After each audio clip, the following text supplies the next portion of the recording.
9 वाजल्यापासून आपण सगळेजण या ठिकाणी आंदोलन करत आहोत।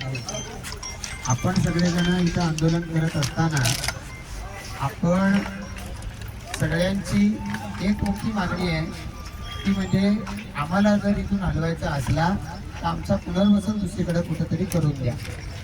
या ठिकाणी पत्रकार मंडळी पण जमली, त्यामुळे त्यांच्या समोर हा विषय सांगत असताना की या वाडीमध्ये आपल्याला इंदिरा आवास घरकुलं मिळालेली आहे। त्याच्यात या वाडीच्या ठिकाणी पाण्याची टाकी येणार होती, पण वाडी असल्यामुळं पाण्याची टाकी आली नाही। या वाडीच्याच ठिकाणी सिडकोनं गावामधल्या काही लोकांना 12.5% प्लॉट हे सुद्धा दिलेले होते, तर ते सुद्धा नंतर रद्द केले, कारण इथं वाडी आहे, वाडीला आपल्याला हलवता येत नाही म्हणून। मग अशा वेळेला हा जो रस्ता हा पलीकडच्या बाजूला जी सिडकोची विमानतळासाठी पुनर्वसन केलेली वसाहत आहे तिकडं जाणारा रस्ता आहे, तर त्या रस्त्याच्यासाठी आता पर्यायी रस्ता, म्हणजे हा जुनाच रस्ता होता, पर्यायी रस्ता म्हणून याची निवड तर करायची आहे। आणि त्याच्यासाठी जर कुठे 12 घरं काढा किंवा काय असं जर त्यांचं म्हणणं असलं तर त्यांना पुनर्वसन केल्याशिवाय या ठिकाणाहून उठवू नका, हा आग्रह याच्यापूर्वी देखील आपण इथं उपस्थित असल्यापैकी अनेकांनी धरलेला होता। आता या अनुषंगानं आपण केलेल्या मागणीला सिडको प्रतिसाद देत नाही, वारंवार बोलून देखील प्रतिसाद देत नाही, म्हणून आज शेवटी सिडको कारवाई करायला येणार असं समजल्यावर आपण या आंदोलनाला सुरुवात केलेली होती। आता या संदर्भात सिडकोचे जॉईंट एमडी ते चर्चा करायला मागतायत। सिडकोचे जॉईंट एमडी काय चर्चा करतायत तर चर्चा केली पाहिजे। लोकनेते दिबा पाटील साहेब सांगायचे की चर्चेची दारं बंद करायची नसतात, चर्चेच्या माध्यमातून जे पदरात पडतंय ते पदरात पडून घ्यायचं आणि पुढे जायचं असतं। तर त्यामुळे चर्चा करण्यासाठी म्हणून त्यांनी मला इथे सिडको कार्यालयामध्ये बोलवलेलं आहे।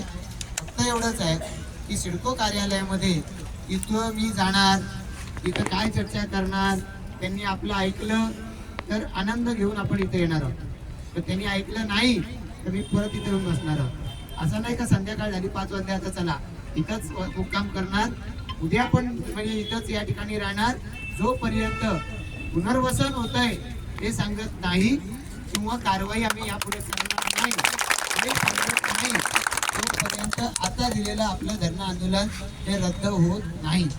पोलिसांना माझी विनंती आहे, सिडकोच्या सीबीओच्या सांगण्यावरून इथून मी चाललोय, आता मीच उन्हात जात नाही म्हणून यांना सांगतो का सावलीत बसा। तुमच्याकडून जर कुठला प्रयत्न झाला इथं येऊन मी प्रशांत ठाकूर स्वतःला पेटवून घेईन याची पोलिसांनी नोंद घ्यावी, कारवाई करेल त्याला तुम्ही साथ द्यावी आणि मी माझा शब्द खरा करून दाखवीन याची आपण नोंद घ्या।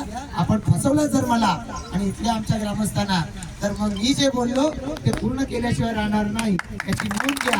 राज्याचे मुख्य सचिव सांगतात, मुख्यमंत्री बोलतायत, तर अजून कोण बोलताय त्याला मार्ग सुद्धा आम्ही या सिडकोच्या अधिकाऱ्यांना यापूर्वी सुद्धा सांगितलेले आहे।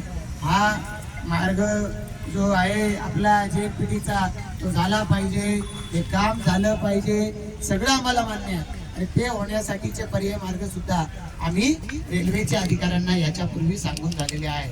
पण हे असंच केलं पाहिजे, यांना उठवलंच पाहिजे, सिडकोची पॉलिसीच नाही हे जे सांगण्याचे प्रयत्न करतात हे आम्हाला मंजूर नाही आणि म्हणूनच या ठिकाणी आज आम्ही आंदोलनाला बसलेलो आहोत। गेल्या वर्षी सप्टेंबर महिन्यामध्ये 2024 साली जो गरजेपोटी बांधकाम क्षेत्र रेग्युलराइज करण्याचा निर्णय घेतला त्याच्यामध्ये आदिवासींचं सुद्धा स्थान असलं पाहिजे असं आमचं मागणं आहे।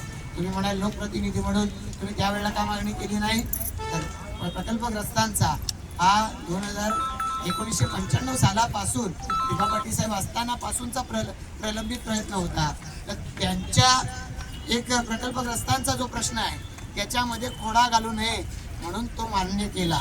दिबा पाटील साहेबांचाच आदेश होता, पदरात पडतंय ते घ्या आणि पुढचं मागत राहा। आणि मला नाही वाटत की आदिवासी जे या इथं 80 पासूनची घरं आहेत त्याची ग्रामपंचायतीमध्ये नोंद आहे आणि त्यांना या ठिकाणी वाऱ्यावरती सोडायला चालतं हे मी मान्य करणारा नाही आणि त्यामुळंच या ठिकाणी ही चर्चा करण्यासाठी जातोय। ठरल्याप्रमाणे जर कृती झाली नाही तर याच्या पुढे आम्ही काय करणार हे सुद्धा मी सांगितलेलं आहे। आपण सगळेजण या बाबतीमध्ये सहकार्य कराल. पोलीस सिडकोचे इथं असलेली लोक सहकार्य करतील अशी मी अपेक्षा व्यक्त करतो. ग्रामस्थांना विनंती करतो की आपण कोणालाही शिव्या द्यायच्या नाही, कोणाच्या अंगावर जायचं नाही. पोलिसांनाही विनंती आहे, समजुतीनं सांगा, तुमच्या 10 गोष्टी ऐकू, पण कायद्याचा बडगा दाखवायला झाला आज तर तो आम्ही सहन करणार नाही, याची कृपया नोंद घ्या इतकी विनंती करतो. माझी गाडी जामीन म्हणून ठेवून मी इथं चाललेलो आहे, मी परत येणार आहे. धन्यवाद.